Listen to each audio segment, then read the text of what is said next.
Assalamualaikum warahmatullahi wabarakatuh.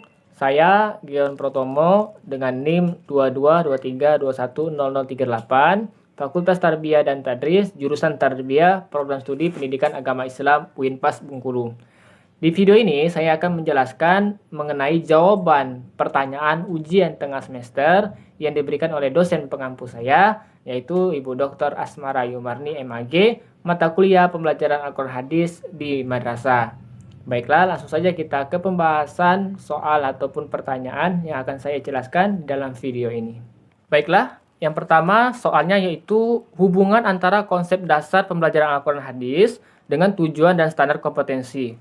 Baiklah, di sini saya akan menjelaskan yang pertama yaitu kita ketahui dulu konsep dasar pembelajaran Al-Quran dan Hadis.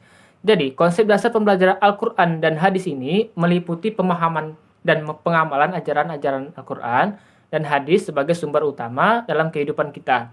Nah, pembelajaran Al-Quran dan hadis melibatkan pemahaman terhadap ayat-ayat Al-Quran dan hadis-hadis Nabi Muhammad SAW tentunya, serta penerapannya dalam nilai-nilai prinsip yang terkandung di dalamnya. Kemudian hubungannya terhadap tujuan pembelajaran Al-Quran dan hadis adalah kita ketahui dulu bahwa tujuan pembelajaran Al-Quran dan hadis adalah untuk memahami atau mendalami dan menghayati ajaran agama Islam yang terkandung dalam Al-Quran dan hadis.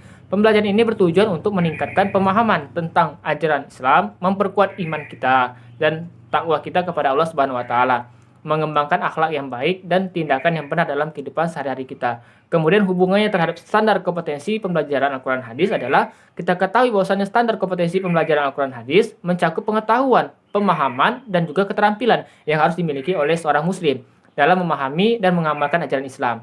Standar kompetensi inilah yang meliputi pemahaman terhadap ayat-ayat Al-Quran dan hadis-hadis Nabi, kemampuan memahami konteks dan tafsir ayat-ayat, serta kemampuan menerapkan ajaran-ajaran dalam kehidupan sehari-hari kita. Nah, dalam pembelajaran Al-Quran dan hadis, tujuan dan standar kompetensi inilah yang menjadi panduan untuk mengarahkan proses pembelajaran, tujuan pembelajaran yang jelas membantu siswa untuk memahami pentingnya mempelajari Al-Quran dan hadis, sementara standar kompetensi memberikan pedoman tentang apa yang harus dicapai oleh siswa dalam proses pembelajaran tersebut. Sehingga penting untuk mencapai tujuan dan standar kompetensi pembelajaran sehingga berhubungan dengan Al-Quran dan hadis agar siswa dapat mengembangkan pemahaman yang mendalam tentang ajaran Islam dan mampu mengaplikasikan dalam kehidupan sehari-harinya sehingga menciptakan individu yang taat beragama, berakhlak mulia, dan berkontribusi positif dalam masyarakatnya di sekitarnya. Baiklah, selanjutnya itu untuk nomor 2, yaitu mengenai tentang silabus, TP, dan ATP, dan kurikulum, serta bagaimana hubungan keduanya antara silabus atau TP dan ATP dan kurikulum. Nah, baiklah, pertama yaitu kita bahas silabusnya. Silabus adalah rencana pembelajaran yang merinci tujuan, materi, metode pengajaran, dan penilaian akan dilakukan dalam suatu program atau mata pelajaran. Silabus memberikan gambaran menyeluruh tentang apa yang akan dipelajari dan dicapai dalam pembelajaran. Kemudian TP atau tujuan pembelajaran adalah pernyataan yang menggambarkan kemampuan atau kompetensi yang harus dimiliki oleh siswa setelah mengikuti proses pembelajaran. Tujuan pembelajaran mencakup aspek pengetahuan, keterampilan, dan sikap yang diharapkan dapat dicapai oleh siswa. Kemudian alur tujuan pembelajaran atau ATP kita rinci yaitu seperti jumlah waktu yang harus dialokasikan untuk mencapai tujuan pembelajaran tertentu. ATP menentukan durasi yang diperlukan untuk menyampaikan materi, melakukan aktivitas pembelajaran, dan mengevaluasi pencapaian siswa. Kemudian, selanjutnya itu kurikulum. Di sisi lain adalah kerangka umum yang menggambarkan tujuan, isi metode, dan penilaian dalam suatu sistem pendidikan. Kurikulum mencakup semua mata pelajaran dan kompetensi yang harus dicapai dalam satu jenjang pendidikan. Hubungan antara silabus dan kurikulum adalah yang pertama itu kita ambil contohnya silabus sebagai implementasi dari kurikulum. Silabus digunakan sebagai alat untuk mengimplementasikan kurikulum dalam pembelajaran di kelas. Silabus menyusun rincian pembelajaran berdasarkan kurikulum yang telah ditetapkan, termasuk tujuan, materi, dan metode pengajaran sesuai dengan kurikulum. Kemudian contoh kedua itu penyesuaian silabus dengan kurikulum. Artinya silabus perlu disesuaikan dengan kurikulum yang berlaku di suatu lembaga pendidikan. Silabus harus mencerminkan tujuan dan kompetensi yang telah ditetapkan dalam kurikulum, serta memastikan bahwa materi dan metode pengajaran yang diusulkan sesuai dengan kebutuhan siswa dan konteks pendidikan. Kemudian yaitu yang ketiga itu fleksibilitas dalam silabus. Nah, silabus dapat memberikan fleksibilitas dalam implementasi kurikulum. Meskipun kurikulum memberikan kerangka umum, silabus dapat disesuaikan dengan kebutuhan dan kondisi tertentu yang dapat digunakan untuk menyesuaikan alokasi waktu, metode pengajaran, dan penilaian berdasarkan karakteristik siswa dan kondisi pembelajaran yang ada. Kemudian, dalam demikian, silabus dan kurikulum saling terkait dan saling melengkapi. Dalam proses pembelajaran, silabus merupakan alat yang digunakan untuk mengimplementasikan kurikulum, sementara kurikulum memberikan arahan dan kerangka umum bagi penyusun silabus. Keduanya bekerja sama untuk mencapai tujuan dan pembelajaran yang telah ditetapkan dalam sistem pendidikan. Baiklah, selanjutnya untuk nomor 3, yaitu berkaitan dengan model dan metode. Kemudian hubungan keduanya adalah. Nah, jadi model dan metode ini yang pertama kita bahas adalah model. Jadi model itu pengertiannya kurang lebih adalah suatu kerangka atau pola yang digunakan untuk menggambarkan atau mewakili suatu konsep atau sistem dalam pembelajaran. Dalam konteks pembelajaran, model dapat berupa gambaran seperti konseptual ataupun representasi visual tentang bagaimana proses pembelajaran yang sedang berlangsung. Model membantu mengorganisir dan menggambarkan elemen-elemen yang penting dalam pembelajaran seperti interaksi antara guru dan siswa, kemudian aliran informasi dan lingkungan pembelajaran.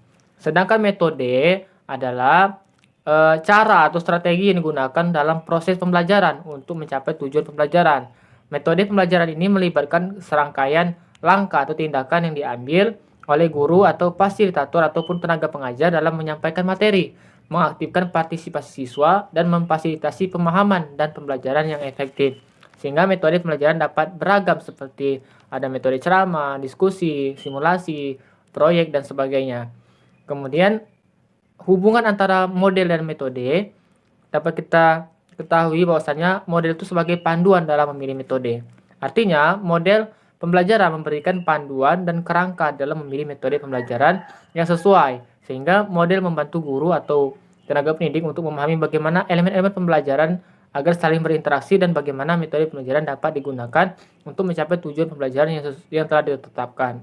Sehingga yang kedua, metode itu saling berhubungan, yaitu sebagai implementasi model, di mana metode pembelajaran merupakan implementasi yang konkret dari model pembelajaran, sehingga metode dipilih dan digunakan berdasarkan model yang telah ditetapkan untuk mencapai tujuan pembelajaran. Kemudian metode yang digunakan harus sesuai dengan karakteristik siswa, materi pembelajaran, dan juga tujuan yang ingin dicapai. Kemudian adanya hubungan timbal balik. Model dan metode ini pembelajaran saling berinteraksi dan pembelajaran saling memberikan pengaruh timbal balik satu sama lainnya. Penggunaan metode tertentu dalam pembelajaran dapat mempengaruhi model pembelajaran secara keseluruhan, dan sebaliknya pun model pembelajaran yang efektif dapat mempengaruhi pemilihan metode yang lebih tepat dan relevan. Sehingga dalam pembelajaran yang efektif, model dan metode bekerja sama, saling berhubungan untuk menciptakan pengalaman pembelajaran yang bermakna dan memfasilitasi pemahaman siswa. Model memberikan kerangka konseptual, sementara metode memberikan langkah-langkah yang konkret untuk mencapai tujuan pembelajaran. Soal selanjutnya yaitu nomor 4, itu mengenai perbedaan antara sumber dan media, serta hubungan keduanya. Jadi sumber itu adalah materi yang digunakan dalam pembelajaran untuk memperoleh suatu informasi ataupun pengetahuan. Sehingga sumber itu dapat berasal dari jurnal, artikel, situs web, buku, video, maupun rekaman-rekaman audio dan lain sebagainya. Sehingga sumber merupakan informasi atau tempat mencari informasi yang digunakan untuk memperoleh pengetahuan tentang suatu topik atau pembelajaran, khususnya itu contohnya itu pembelajaran Al-Quran Hadis. Kemudian media adalah alat atau sarana yang digunakan untuk menyampaikan atau mengkomunikasikan informasi yang didapatkan dari sumber tadi, sehingga bisa disampaikan kepada peserta didik. Nah, media ini bisa berupa misalnya papan tulis, proyektor, komputer, kemudian ada video, audio, dan lain sebagainya yang dapat disajikan untuk menyampaikan informasi yang telah didapatkan melalui sumber tadi kepada peserta didik. Nah, kemudian hubungan antara sumber dan media ini saling berkaitan, di mana media sebagai alat untuk menyampaikan sumber, media digunakan sebagai alat atau sarana untuk menyampaikan informasi yang terkandung di dalam sumber tadi kepada peserta didik. Kemudian media membantu dalam memvisualisasikan, menggambarkan, atau mengkomunikasikan informasi dari sumber dengan cara yang lebih menarik dan mudah dipahami. Sehingga hubungannya sangat erat. Adanya sumber maka akan lengkap bila disampaikan melalui media atau sarana sehingga saling berhubungan. Media alatnya dan sumber ini adalah tempat atau informasi yang akan disampaikan melalui media ini. Baiklah, selanjutnya itu soal terakhir, itu soal nomor 5, yaitu mengenai alat peraga. Nah, jadi alat peraga adalah salah satu media pembelajaran yang digunakan untuk membantu memperjelas konsep atau materi yang sedang dipelajari oleh siswa. Jadi alat peraga dapat berupa benda, model, atau alat-alat sederhana yang digunakan untuk mendemonstrasikan atau mengilustrasikan suatu konsep atau prinsip. Hubungan antara alat peraga dan penilaian siswa tentu memiliki hubungan.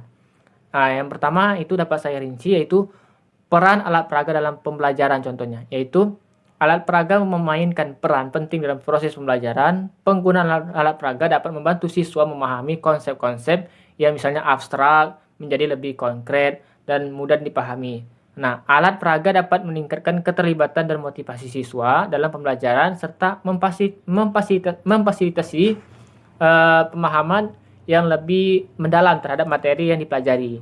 Kemudian alat peraga juga berhubungan dengan penilaian atau pemahaman siswa.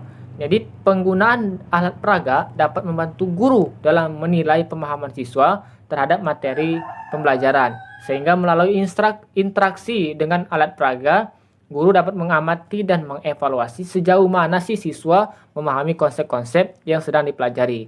Alat peraga dapat menjadi sarana bagi siswa untuk mendemonstrasikan atau menjelaskan pemahamannya secara langsung.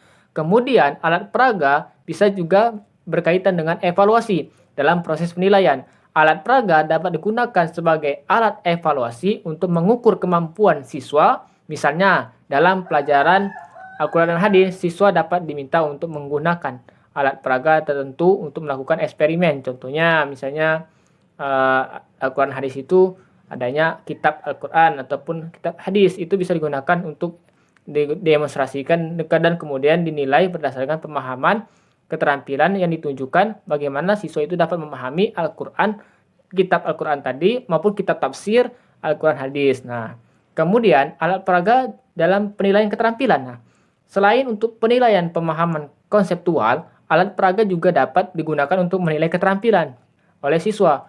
Melalui penggunaan alat peraga, guru dapat mengevaluasi kemampuan siswa dalam mengaplikasikan konsep, memecahkan masalah, dan mendemonstrasikannya keterampilan praktis. Dengan demikian, alat peraga memiliki hubungan yang erat dengan penilaian siswa. Penggunaan alat peraga dapat membantu guru dalam menilai pemahaman, keterampilan, dan juga kemampuan siswa secara lebih komprehensif atau lebih terperinci. Jadi alat peraga dapat menjadi alat bantu yang efektif dalam proses penilaian, memberikan informasi yang lebih akurat tentang pencapaian belajar siswa. Baiklah, itu tadi penjelasan mengenai ujian tengah semester atau soal ujian tengah semester mata kuliah pembelajaran Al-Quran Hadis di madrasah. Saya mohon maaf apabila ada kesalahan dalam penyampaian di video ini dan apabila ada kekurangan itu datangnya dari saya dan keterbatasan pengetahuan saya. Semoga bermanfaat dan saya akhiri video ini. Wassalamualaikum warahmatullahi wabarakatuh. Hidup mahasiswa.